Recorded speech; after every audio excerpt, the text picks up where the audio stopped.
a show. You guys have a lot of material. Been following you on Facebook for a while now, and you have some new music out. You've done some like I don't know, do you say solo stuff, and then like different side stuff. But right now, the band you're in, if you could talk about that one first before we talk about the album and the solo. I'm sorry, the single. Hmm. You want to start Yeah, there? yeah. Well, for sure. Yeah, we try to stay busy. I mean, that's kind of our MO. We just keep moving and wading through all kinds of artwork and just living as best we can. The Lorquin's Admiral record, it comes out here in a little less than well, no, about a month from today. Oh wow, coming up. Yeah. So we're super excited about that. But like you were saying, we have multiple irons in the fire, and we love all of them. Well, the album itself is good. I lost date because I've heard it's obviously I got it sooner, and I dig it. I like it a lot actually. Thanks, man. Thank It's you. I enjoy it. Just it's very flowing. Like you can kind of put it on and do stuff. It kind of feels like well, look at the summertime when you're at the beach. You get the nice waves. Like you just kind of get this nice, real groove to it. Uh-huh. Like the album Hmm. just it just feels really nice. Like I kind of dig Yeah, that about it. You know, great yeah. riffs, good melodies. It's just a good album. Yeah. It Thank you. feels like a summertime record, you know, It does. Hmm. for sure. And we're real lucky to get to work with the people we worked with on it. The way that record came together was basically totally organic.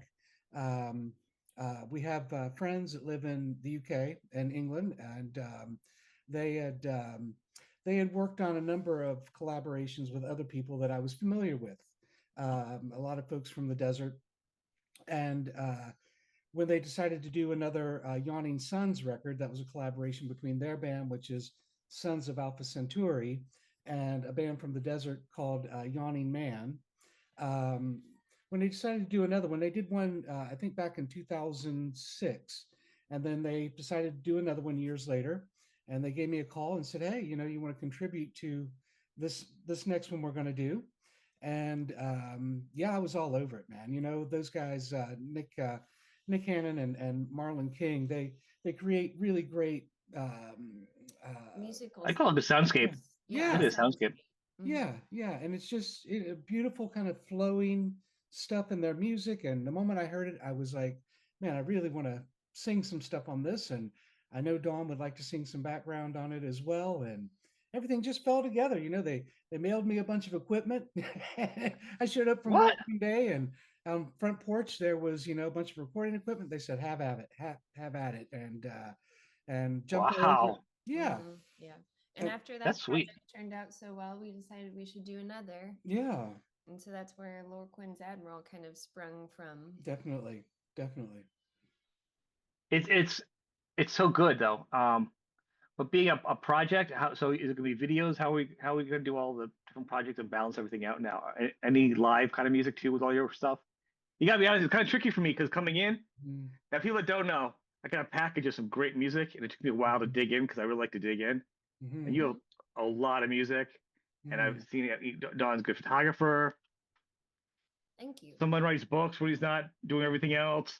I Mm-hmm. mean, and then I don't want to get going on tennis here, but the Hmm. things you guys, but you guys are very creative. Mm-hmm. So to find the center and to branch out from this and express it to everybody else in this a Right. limited period of time is going to be a little bit more challenging for me. Um, Yeah, definitely. I mean, once you start getting a whole bunch of plates spinning, it's difficult to keep them spinning and focus here and keep the focus. And like you Hmm. were saying, Lorquin's Admiral, it is kind of in project mode. We have had discussions about doing it live, but I seem to get into a lot of projects where everybody is, logistically spread out pretty far. Two of the guys in the UK, one of the guys in Denver, another guy in South Carolina, drummer out of Kentucky. So it becomes hard to get together and Hmm. rehearse. Um, so yeah, mainly our live, what Dawn and I do live is a Fizz Fuzz. And again, that's pretty spread out too. Our bass Right. player is in Geneva, Italy, and it's the same drummer, Steve Earle, out of we, Kentucky. we have musicians in the U.S. You know, Yeah, we do. But I'm a big fan of having a band of people that are close friends. Hmm. Mhm. And I think that dynamic always works better when you really know that the chemistry's there, and you have a friendship going already, and a mutual admiration and respect for each other, and it just makes things so much easier because a lot of the projects that we do, we don't see the people until we get to the studio. We'll Yeah. be passing files back and forth so everybody can become acquainted with the music and work on their parts. But there's not a whole lot of rehearsal that goes into it. We just jump in the studio and see what happens. So you will, for all the projects, go meet and record and not do it piecemeal because you can still do it without ever meeting them too. Yeah, for sure. So you guys are actually meeting and flying in or wherever recording Yeah, in we the studio. record together in person. Yes, we do. Okay. Yeah. Well, that's a huge difference too because there's a different energy, you know, with Absolutely. recording than just setting your parts in and having somebody, a producer, just put it together for you.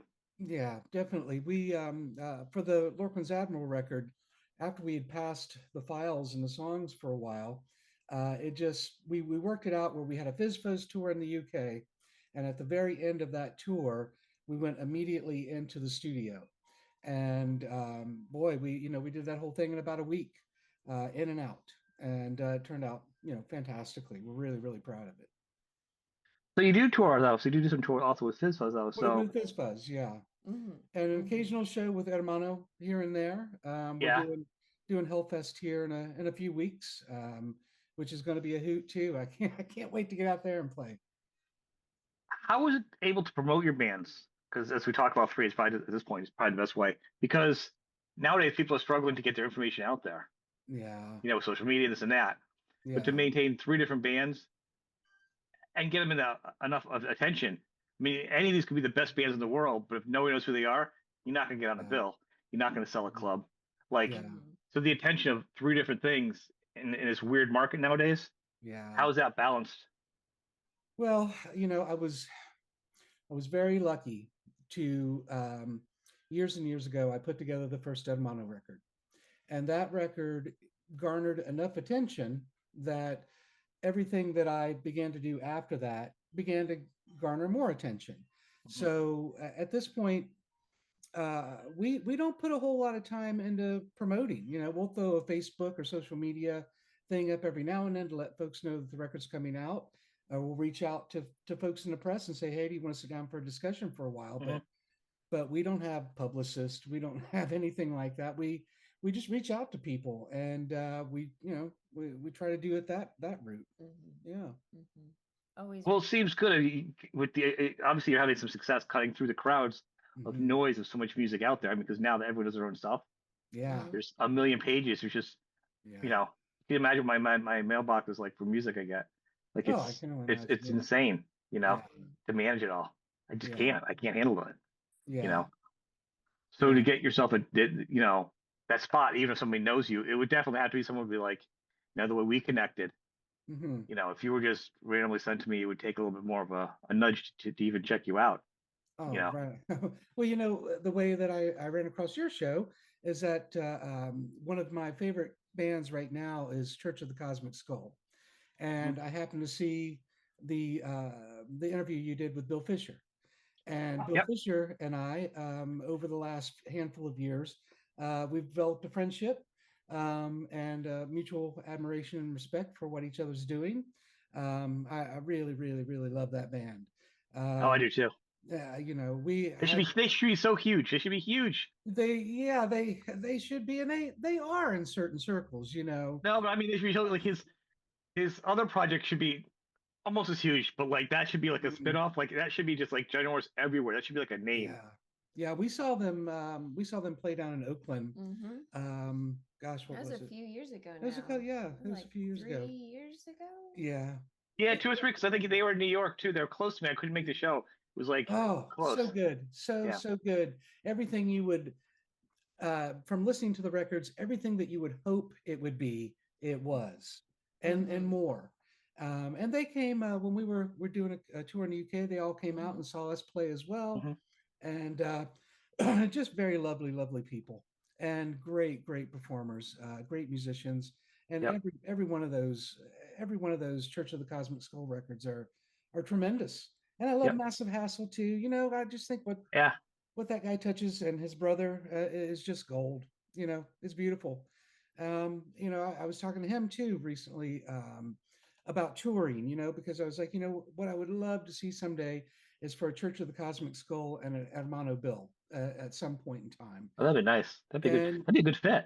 yeah, and we talked about it, but he's in the same conundrum that I think a lot of people run into. Is like, okay, he has a massively large band, he has a lot of members in that band. So how do you make it make Yeah. financial sense? And it really, he's at the point now where it's like, it's so difficult and so frustrating to try to make that make sense that he's kind of put most of his touring on hold for now because he doesn't want to go broke doing it. He'd rather make records, Mm-hmm. That is it. Actually, I think he's coming on soon at some point. We have to touch base with him again. Mhm. We spoke a while back too. I'll have to harass him about that. But it is the economy and visas and everything else that's going on, especially in the U.S. right now. Finances are Yeah, pretty wonky. It is probably better for a band to put things on hold. yeah, If you can do it and you can just go and travel and just bring a guitar or rent something or kind of work around something, and that's fine. That's yeah. interesting though. The connection that you got for like my show is, it is a funny world. But like I dig the first album, all your stuff, but it's like how many other people are going to be aware of it, and how do we get more people to know? I mean, that's if I do my show, I dig all your stuff, and I want more people to be aware. Mhm. Yeah. I Well, mean that's the goal. we have we have a really energetic record label right now for the Lorquin's Admiral record, Argonauta, out of Italy, and they really believe in what we're doing with the record, and so they're pushing it as hard as they can, and they have a pretty loyal following at that record label. That record label right now is actually going through a pretty dramatic evolution. That Argonauta started out as a basically doom metal kind of label, and just recently they've started to kind of evolve it and spread their wings a little bit, and we just kind of fit right into where they wanted to go. And I so must think that's a lot, Italy. If you have a record label, it's got to be doom or classic rock, yeah, AOR rock, and yeah, then I they know. let you branch off from there. Right. Yeah, yeah, but yeah, we're really excited to be with Argonauta. We're really happy to be with folks that really believe in what we're doing. We took this record when we first finished it, and we shopped it around, and we hit up all the labels we thought would be interested in it.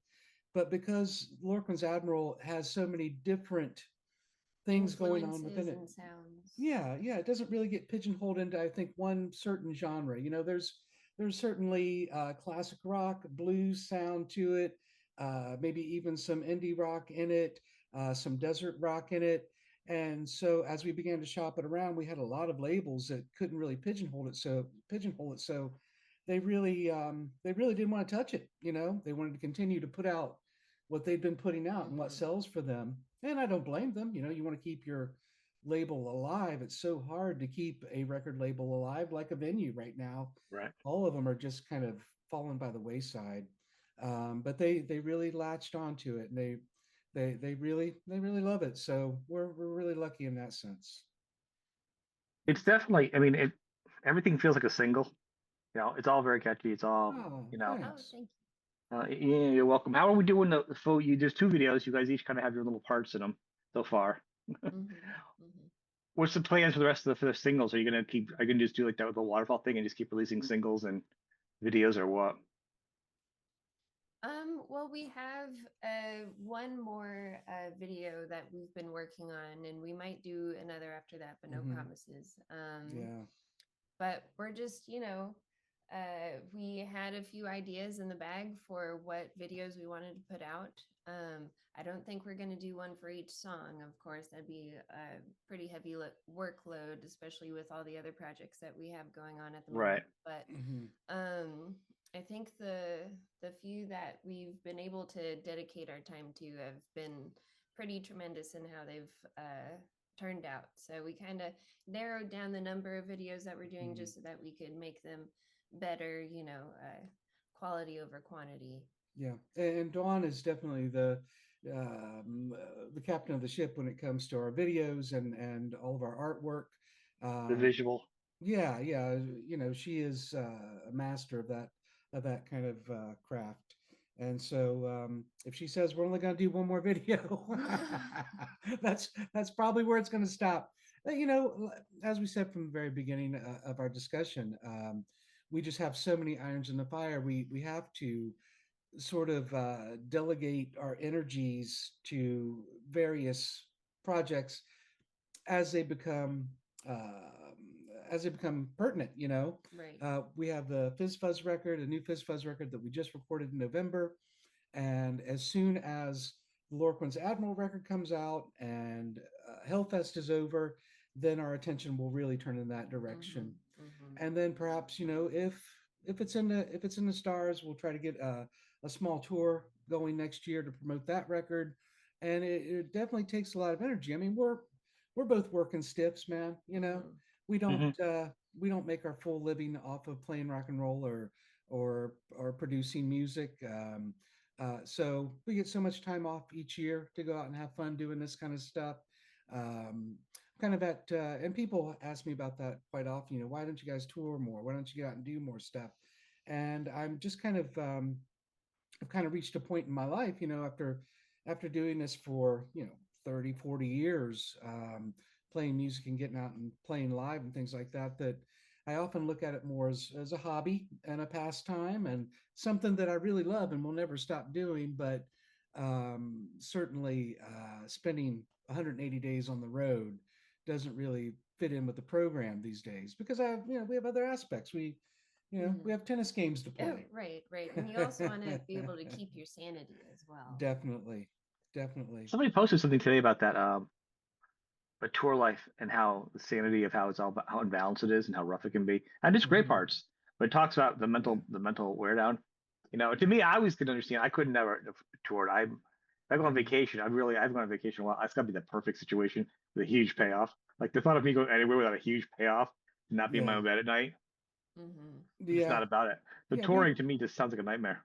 Yeah, Yeah, we try to keep it to small dosages, you yeah, know. yeah. And it's more like a musical vacation. You know, Mm. we would love to go and drive through England for a while and play music each night. Wow, what a great vacation for a couple of weeks. Same thing for Italy. You know, we've done that a few times, and you know, That we sounds like a just great idea, actually. Yeah. yeah, we just love to do it that way, and then we become kind of armchair Yeah, it seems like a good rock and balance. rollers. Yeah, A good balance I that way. agree. Well, most people can't. And these are being working still. I mean, everyone's working nowadays. Most musicians still have day jobs on many levels. There's Hmm. very few that can do it because you have to be such a level where you can pay for other things because there's no insurance, there's no health insurance, there's no, Mm-hmm. 401k. There are things that happen when you do get older, you get hurt, you have health issues. Hmm. You can't be eating cat food when you're in year seven. Actually, cat Right. food's really expensive. I couldn't even afford cat food if I didn't have a, you know, Yeah, yeah. that was always a joke growing up. I'm like, I don't even think I can afford it if I had, financial problems.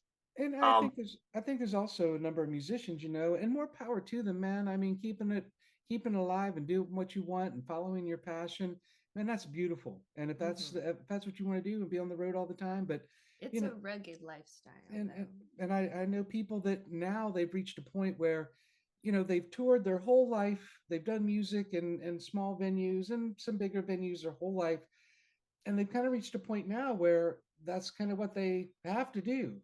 yeah, They really can't stop doing that because they've never really held a steady 9 to 5 job their entire life.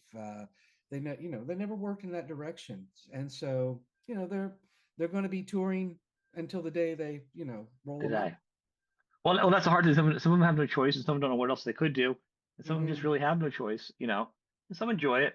But I also think that when COVID happened and things closed down, a lot of bands that toured reevaluated their lives Right. Yeah. and the creativity level. All these bands that hadn't put out albums in 10 years, there's a market, there's a market. But then when they Hmm. had time, even though Hmm. there's no market, they put out like some of these bands put like the best albums ever. Yeah. Like it just they never had time because they were part of that situation. So Yeah. then there's the other side where you have, if you're not on the road, you're allowed to have these creative projects. So as Hmm. an artist, yeah, you like to play out live, but you're always creative. Mm-hmm. You Yeah. know what I mean? So it's kind of having the best of both worlds if you can do both. Everything's about balance, right? Mm-hmm. You know, that is the big thing. So in between all this other stuff, the book. Hmm. that I want people to check out. I'm halfway through. It's good. I'm sure it's gonna be good the rest of the way through. It's written really well. Thanks, sir. Hold up here. Let's talk about the book for a minute. Yeah, yeah. Well, it's funny when I was back in the early '90s, when I had just graduated from University of Cincinnati. I had got an undergrad in English, and my goal was to move to Paris. And these whimsical dreams of being like Fitzgerald and Hemingway. And when I arrived in Paris, it was nothing like it was for them. It had totally changed, but I really did try to pursue it. So I ended up doing a first draft of that book. And I came back to the States after about 6, 7 months of being over there and read through what I did. And I hated it. I really did. It just didn't measure up to what I thought, it should be. And so I was like, okay, I'll try another one. And so I did the same process, started another one, moved overseas, ended up staying in the Netherlands for quite some time. And same thing. I mean, I came back after that time and looked at that book and I was like, wow, I'm just not going to get it. It's not going to be where I want it to be. So um, uh, at that time, things started taking off with music a little bit. I was in a band called Doc Ellis at that time, and we had a developmental deal with Capitol Records. We did a record for them that they ended up not putting out, but I made enough money off of that deal to open a recording studio. And so I ran that recording studio until that kind of petered out in the end, and ended up right at that time. I did the first Hermano record, and I was tired of living in the Midwest. I was tired of the cold. I wanted to get someplace warm, and so I moved to Southern California. I moved to the high desert and taught high school English for 17 years there, which was a trip in itself, and kind of played that out until the end, but didn't really do a whole lot of writing other than technical writing. And I was part of our union where I ran a magazine for the union. And so I did a lot of magazine article writing for that. Once the teaching career kind of petered out, and Dawn and I came together, moved up to Northern California, and decided to enroll at Sonoma State and work on a higher degree. And when I got into that program, it was like, well, what am I going to do for my thesis? Right. And I started rooting through some old stuff and I came across the manuscript of Carnival Songs. And I was like, hey, I can completely revamp this. I can make this what I want it to be. And so I spent my whole master's program revamping that book. And when I first turned in the first half of it to my professors, they took a look at it and they were like, you cannot publish this. You absolutely can't put it out because the language in it is brutal. And some of the situations are kind of brutal. And they really thought that I would get in a lot of trouble politically and socially from putting that book out. And but I kept working on it. And by the end of it, they came back to me and they said, you must publish this book. So they completely turned around by the time they got to the seeing how it turned out. Um, and I did what every writer does. Once I was done with the book, I sent out dozens of query letters, trying to get interest in people publishing it. And I received so many rejections. It was like I could probably wallpaper a room with them. And we were in Ohio. Dawn and I were in Ohio, and um, we were driving down the highway, and my phone buzzed, and Dawn, I said, check it out. She was trying to get a hold of us, and she said, oh, it's a publisher. And I was like, oh, it's probably just another rejection. I said, go ahead and open it, and she was like, they And want lo your and book. behold, They yeah. want your book. And so we had to pull over and wow, yes, finally made it. So, that's kind of how the book itself came together. There's obviously it speaks to contemporary times. And I think it Yeah. speaks to exactly the tragedy that America is going through at this moment. Certainly, this is an entertainment interview, so don't want to get too deep in the weeds with. Whatever you want to talk about. Okay, okay. Well, Mm. I saw in 2016 the writing on the wall, and I'd seen it before that, obviously, when I started the book in the '90s, but it really came to a head at that point. And so obviously everything in that book deals with what is happening today. Yeah. And I think it speaks well to it, for sure. It's definitely a very powerful book. It's not a, it's not whimsical. No, No, it's Like your not music. not at all. it's not lighthearted. It's not it's a tragedy.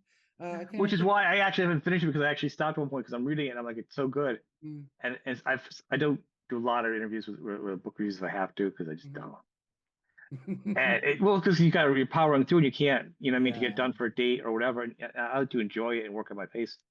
yeah. And I actually stopped because I'm like, this book is just too good. I can't, this is something I want to, you Oh, know, take your time. Yeah, to enjoy and like digest. devour Hmm. intellectually. So to me, I'm like, this is a different read for me. Yeah, yeah, yeah. We popped that book out. We popped out the first edition back in 2021, and it came out of the gates gangbuster. I was just like, oh my gosh! It popped up to, like number 48 on bestseller, and I was just like, oh my gosh! This thing is really going to cut loose and do something really, really awesome.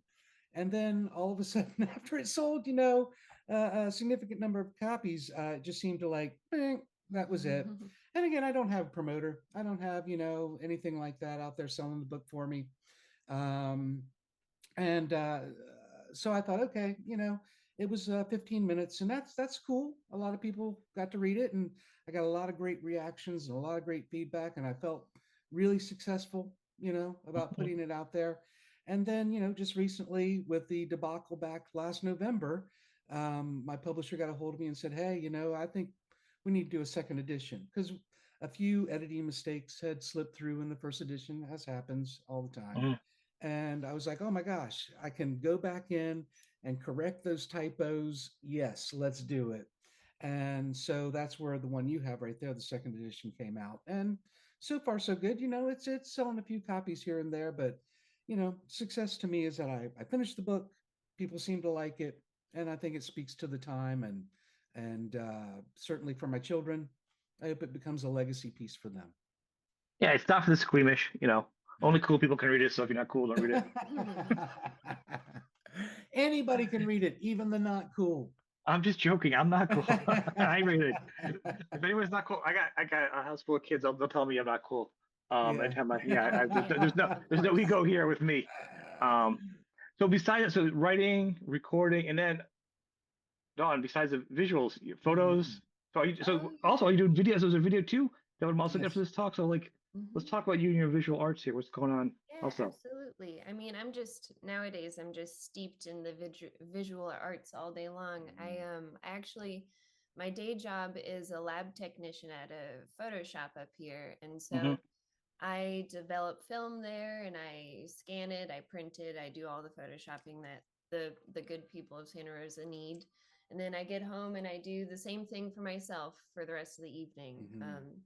I'm taking photographs every day, developing my Mhm. film every day. But yeah, I was always inspired by people like David Lynch and Stanley Kubrick and Ridley Scott, all these, somewhat surrealist, very heavy visual artists. And Mhm. our music has been the greatest opportunity to, really uh, put that effort into our music and Hmm. having a visual representation of Mhm. that. And so I've just been so thrilled, especially with our last video, Aren't We? I think I'm really happy with how that one came out, and I think it's really served its Are job. you editing too the video? Yes, yes. Now, let me ask you, what are you using to edit? I use Adobe Premiere. I went to Sonoma State as well and got my bachelor's of fine arts there, and they were all about teaching the Adobe products. So Adobe Suite is really where I do most of my work, whether Mhm. it's in photographs or in video, or even It's hard not to digitizing though. Once you film. sign that contract and you order Yeah, something, right. they're so sneaky. I signed something for Toby. Yeah, yeah. It's It's like almost it's like this much money. homework. If you get out of it, it costs you more money. I'm like, you son of a gun. Mm-hmm. Yeah, yeah, It's a good absolutely. product, but I mean, it's I There's asked really that no because alternative. there's like DaVinci Pro now out there, and then there's just like other different ways of editing, and I always tinker in different things because I would just go for I have a degree in recording and in music business and audio recording and then also in video. But it was back so far ago, Yeah. that at Yeah. this point I do editing, but I'm always going back and forth like, what do I want to edit in? What do I want to do the show in? Like I always kind of want to push it further. Hmm. So Yeah. it's always interesting to see what other people are using, you know. She's enormously talented in the digital realm, but I think truly her stellar work is in film. You know, Thank you. Well, I feel like humans are just so much more well equipped to digest actual physical products, you know. So when I see a film photograph or an actual printed image, Mhm. I feel like I can just really digest it so mm, much more than I can if it's on a digital screen. yeah, yeah. Yeah. The life of being married to a photographer is that every time we go out, Oh. there's she's got her Mamiya camera My big ass camera, around her neck, or she's carrying the case, with her my 4x5 yeah, her camera. 4x5, and it's take 10 steps and wait while she's setting up and getting a shot, and then oh yeah, and I'm kind of watching out, I'm kind of the spotter for that thing, But and the quality. yes, for sure, but that's our Which is another lost art. So the niche of taking a photograph is way different than taking it with your camera, you know. sure, Yeah, it's a completely different mindset just because Yeah.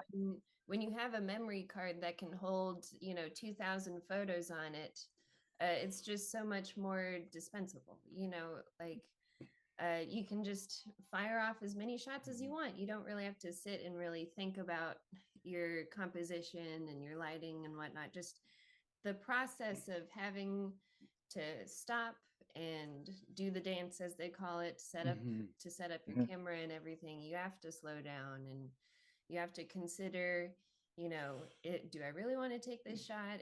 Well, it's more of a ceremony too, on some level. There's hmm definitely Yeah. more of an aspect. It's like when you buy an album, you're taking the plastic off and you're opening it up, and you get the yeah, first smell. Then this, I mean, there's that's kind of the world we all came from. yeah, Mm-hmm. So photography is like one of those last pieces of that. yeah, You Mm-hmm. know, yeah, um, definitely, Absolutely. and there's a huge difference of digital and not. I mean, for someone like me, who loves visual, like my wife can take good pictures of my family, and like my dad had a film studio and stuff. hmm But I can't. My eyesight, those worst shots, the shaky, whatever. No matter how I try. So to me, be able to take a decent shot, take a bunch of them, I'm like, I got one good shot of my grandkids or somebody to me, or a good shot of a band. Like to me, it's very forgiving. uh-huh. But I don't consider myself a photographer. I would never do that. Like to me, so there is a difference. But the technology has allowed me to be better at capturing my memories because of that Yeah, tool. Oh, yes, Now there is absolutely. a difference though. Just like when I went to school for recording, and it was a time when like hair bands and rock went out the window to grunge, and I mhm, would just go for recording, and then like in the studio, the next thing I'm on a Mac. Macs are doing recording, so like the studio thing went. "Ding."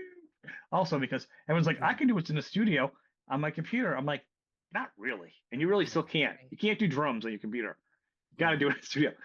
There is a balance, yeah, but I think photography is like recording, and like a lot of things you've kind of lost that everything they can do on the little boxes they have, yeah, yeah. Mm-hmm. and That's part of it's all in your head also. yeah, Mm-hmm. and Mm-hmm. there's definitely a texture and a quality to things that you do in a recording studio on tape as opposed to doing it digitally. You know, uh, Digital's come a long way. I started out with an ADAT studio and eventually landed a 2-inch machine, 2-inch 16 But you're fret. gonna say you start with a task cam like the rest of us. Come on, Mr. Hoity Toity, I had one of those too. and I a had one of four-track those at the task house. cam. But I think it's the same. As digital products come close, they get closer, but there's always something when you put on an LP and you hear that analog sound, Mm-hmm. or when you, like Dawn was saying, when you see a actual photograph and not just something on a screen. There's a whole different quality to it, a depth. I think that I just don't know that digital will ever quite get there. And more, I put out many records just on digital. There's a convenience aspect. There's a monetary aspect that that makes it more within reach to do it digitally. But certainly, you know, if you really, really, really love that, Some music plays better to digital also and gets away with it better than some music, I agree with you that know. too. But also some art plays to digital the same way. But I Hmm. think if you, at the very least, you got to start do stuff analog on some level. And this is like for like you damn kids who are on my lawn. You Yeah, need I to do agree. stuff to do have your hands on it because if you have a camera and you go through the process of using photographs, you're looking at the object, you're the perspective, the depth. You're not just do. So I mean, you're Mhm. really involved in the project of the photo. Yeah. It's way more. It's like the feeling you put. Anybody can pick up a guitar. Anything else guitar, but it's like Eddie Van Halen. You can take a picture. There's a feeling in the picture that you're not going to get if Angel Adams or somebody else. You know, there is something else in there, and I that's just agree. probably like a learned knowledge. Hmm. You know, and you get that from that experience. Then you can do digital, whatever, but you got to take that with you. Take the original experience with you. You I know. agree.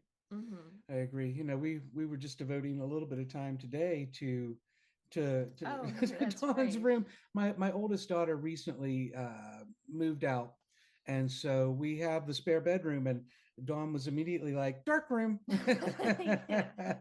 So we were just picking up some insulation to black out the I like window. to say she just thought about that now. Your daughter probably goes, "Hey, I'm thinking about." Her dog goes, "Dark room," Yeah, right. because that's what I would be doing in my house with my kids. Yeah, No, kind of do with kids. It's just like that's an extra room. That's a facility. yeah, exactly. Right. So we're down there, you know, we don't have a pickup truck, but you know, we had to pick up a piece big enough. We have some pretty enormous windows here at our place. Mm-hmm. And so we had to pick up a piece of sheet insulation that was big enough. So we're down there in the parking lot of the Cutting hardware it down store, you with a know, little X-Acto knife. cutting it down so it'll fit inside of our car. People are like rolling by, like checking us out, like, Yeah, oh, rubbernecking. Like, what's yeah. going on over One guy's there? like, so you guys live close by? Maybe I can haul it over there. And we're like, no, no, that's okay. We'll get it in there. But you know, we spend a lot of time and devotion to the art and the crafts that we Yeah, love to do. we're all about the craft, And I you think know, from the ground up. just the way that that's just the way we want to spend our days. You know, Hmm. that's what gives us pleasure Yes. and That's makes the us success happy. part. I mean, don't you think like success could almost be like the success can be different levels. First off, Mhm. it has to feel good to your heart and your soul, and Indeed. then if it feels good in your pockets. That's still good success. That's Yeah. bonus success. Yeah. Right. But it's got to feel good inside. And like example, I think so. Talk about artists when they retire, musicians. They go, I'm never gonna play again. I'm selling everything. I just literally had this discussion last night with Wino from New Obsessed. We were talking. Now, Okay. I was talking to him, and we are like, you always write songs, but how can you ever not or stop? Now, and I had talked to Fish from Aurelian. Hmm. From people get after me. He sold his stuff. This is last. He's like his last tour. He's done. Sold Hmm. everything. I'm like, so you're a lifelong musician. Cult crowd. I mean, you've done all your own music, your own albums. So this isn't just a name dropping. This is just like saying like for an album, but this is a career musician. You're done. You're not gonna like have some guitars. You're not gonna just write at home. Maybe go down to a pub. Just as an artist, it's not gonna drive you. He's like, nope, I'm done with music. I'm like, you're done. Like now, to me, that feels kind of hard. Like I don't know. Hmm. I'm not saying he's a liar because he could totally Yeah. be sick of it. But like to me, and I've never had that success or the other pressure, so I can't be somebody else. But I think when you're a musician or a painter or an Mhm. artist, anybody I've known on different levels, and I've talked to a gazillion musicians, and I have tons of family that are artists and stuff, and friends of musicians. You know, when the hammer of the gods calls down to you, you got to write a riff, man. Yeah. I don't know Right. anybody or pick up a paintbrush or like I don't know anybody just doesn't do anything after they've been out frustrated for a few years. Yeah. So to me, it feels kind of like, oh, I want to see how this ends because I feel Yeah. like Yeah. I there's a was just club date or a gig or a mandolin or something sliding into your, yeah, I was just under getting the ready to say give it a couple of months. Right. Yeah. You know, wait till something comes along that inspires that person or is, you know, depressing even, you know, and it's like, oh, I need to express my emotions somehow. Like, where's It, my outlet? yeah, I he's mean, going to be reaching for art. I would think, I mean, he's going to go farm, he's got his other things, and he may do a book or something. But I'm like, Hmm. done music your whole life, and you've done lyrics, and you have a slower Hmm. process, so maybe you're burnt out. But I'm like, really? And that was Yeah. the part that got me in the whole interview. I'm like, Yeah. because like as a person, because that's what it is. I'm like, to be so defiant about something that's been like when you're creative, that's like the thing, like this show. It's not. I'm not. I never went after it for money. I don't do it. I put a lot of time into it because the creative part, putting together, but the part of the conversations and the friendships I have, like we've had this chats forever until today, and then we have this great conversation and these friendships and these connections because it's supporting the creativity and what's exciting about life is creativity. Yeah, yeah, I totally agree. I totally agree with that. And to say that someone's done with that, like I'm done with that part of my life, I'm like, really? Yeah. Okay. Well, I mean, I think after you do something for a super long time, it's totally understandable to take a break. And It is, and it's not just that, but the example was like when you say you do this for success. Yeah. To me, I'm like, I think the success, even if you did it alone at his house for fun, there's still success in doing something you feel good about. Yeah. You know what I mean? Like what you guys do. You guys doing it. You guys aren't doing it for any particular reason. You guys are having outside success professionally, but you guys would still do it even if there was no album release. You would still do it if you weren't. You know what I mean? Yeah, we have just this level of passion for it that we almost do it compulsively. Like we can't help ourselves.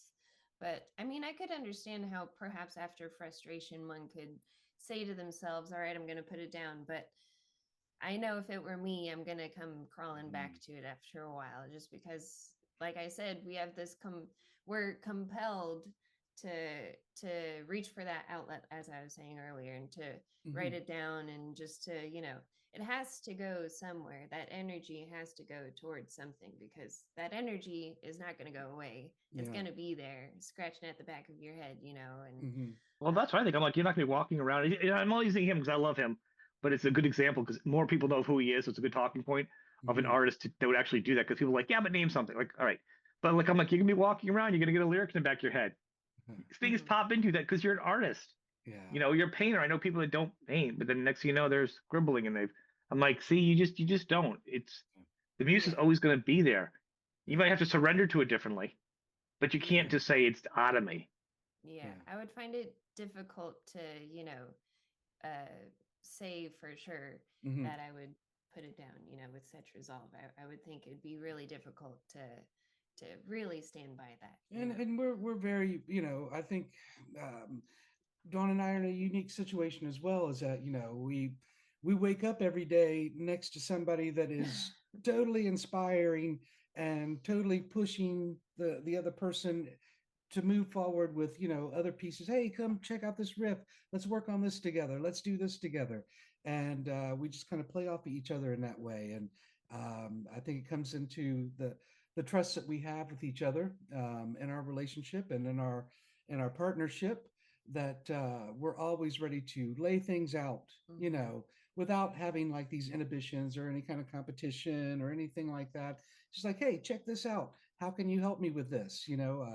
What can we do with this together?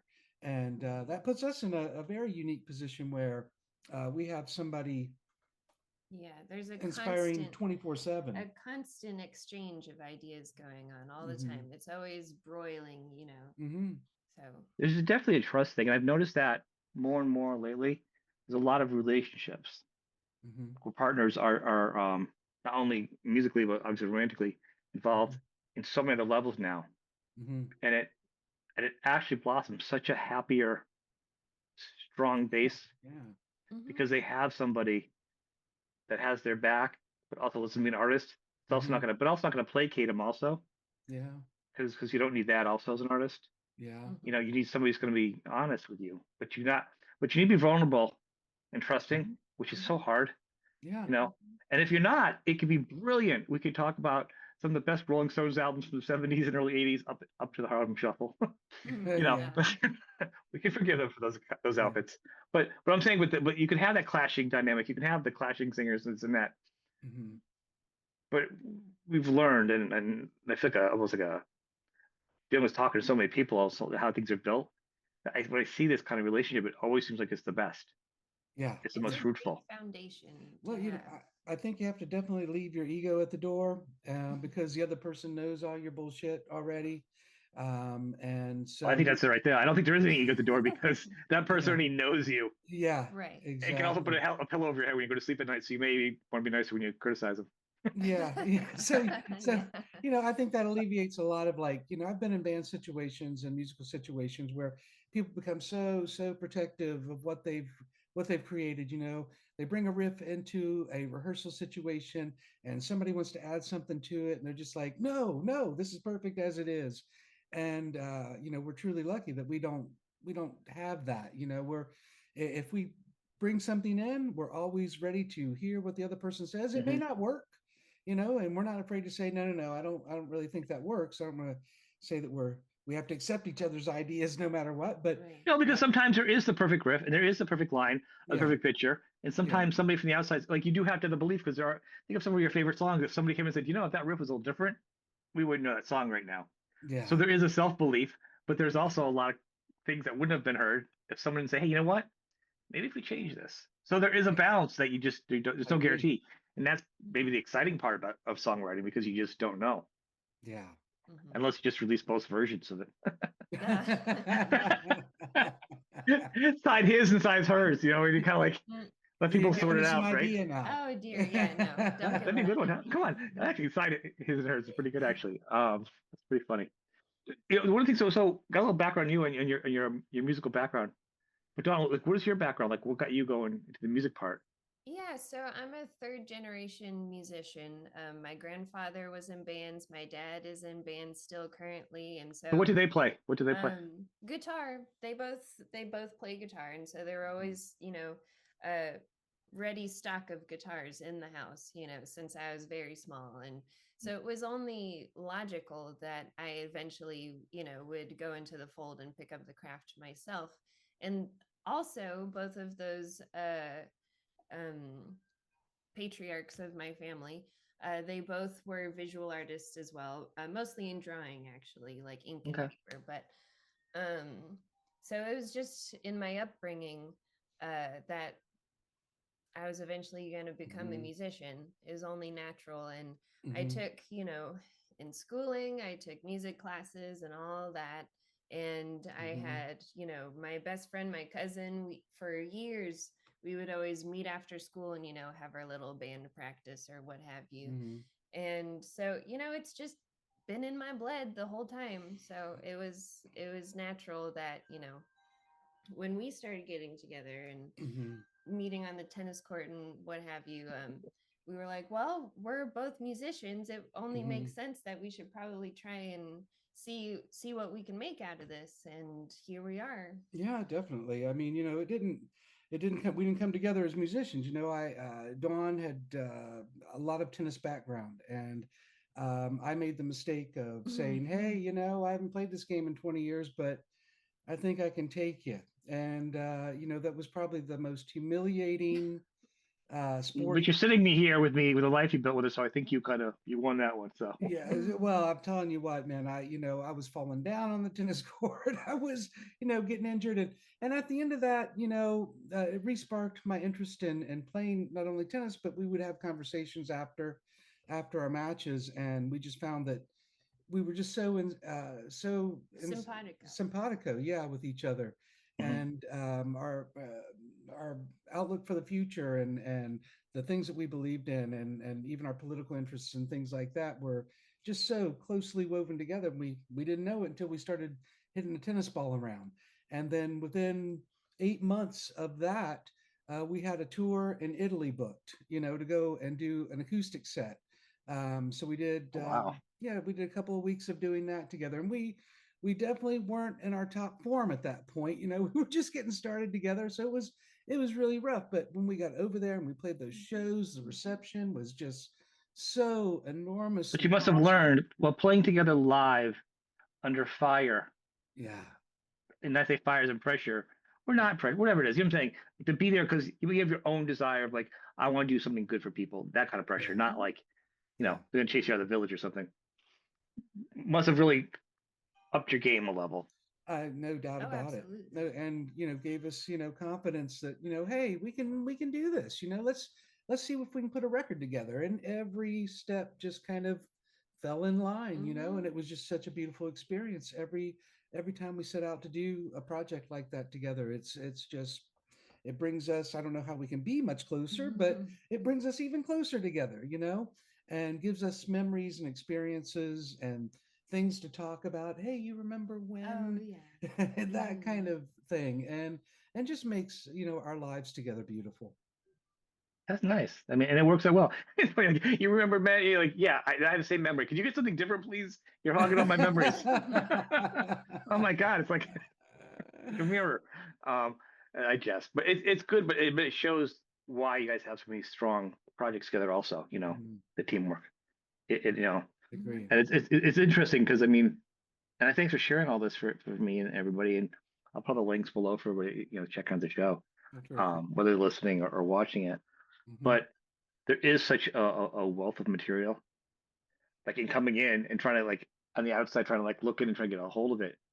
You know what I mean? It Yeah, is a lot. it's Yeah. diverse. It's an iceberg. We really try to spread our wings and not stay in just one direction. As I mentioned earlier, I own a Maybe recording a studio for. visual website that breaks down everything. Mhm. Mm. But owning that recording studio all through the 90s, I got to play on so many different types of projects and so many genres of music. I made my mind up at that point. I was like, you know what? I'm never going to make the same album twice, and I'm going to try to do as many different kinds of things musically as I can. And Dawn has come into my life and helped me to expand that, and we just keep moving it forward, Mhm. living it the best we can. Yeah, it's all cumulative, continuing to grow. Hmm. Well, I thank you, and I thank you for coming on the show, and I thank you for sharing your music with me, and your books and everything. You've shared a lot with me. And I really appreciate it. I don't take it Yeah, for granted. we totally appreciate you having us, man. It's been a great conversation. I always tell people that interview us, what you do is critical, Hmm. especially in this day and age, where there's so many fewer venues, so much harder to get out on the road and do things. I mean, the fact that you're having us on or other folks have us on, I mean, it's a key component to us being able to, share our music with other people. Mm. We really, really appreciate it, Sean. Yes, you're doing Well, Gaia's work. Thank you. it's funny is I did it during COVID. I Hmm. don't. I never subscribed to you. I know people have probably heard me say this before. I don't subscribe to YouTube. Like I don't get paid for it. Hmm. People are like, "Well, you're big enough." I'm like, I don't care. Yeah, It's not why I do it. I don't. The show's not named after me. right, You know, my success is I get to put in the band on, and each band, if the band's bigger, it brings attention to the other band that may not be as big. You know what I'm saying? Like to right. me, that's the success of the show. There's no money. In fact, show costs me money still. I have I have a regular job. I work 50 hours a week. You know what I mean? So it's not like it's a thing. Yeah. This Yeah. is a passion project that allows me to, you know, Hmm. talk to people, artists I believe in, and Yeah. Yeah, you have to be passionate to give so much of yourself to it. Oh, for You know. sure. But yeah, again, there's nothing, I don't do it for any other reason. I really don't. well, we Yeah. totally appreciate it. You're doing a hell of a service. Well, I appreciate it, and I want people to check you guys out. So I got all your links. If I don't have the show, I'll get them, and we'll put it up. I'll share it with Terrific. people. Thank Terrific. you for being on the show, and maybe we'll come back in when you get the next Fizz album's out. Let's do Anytime. that. Anytime. That would be that actually be a real good excuse to catch up.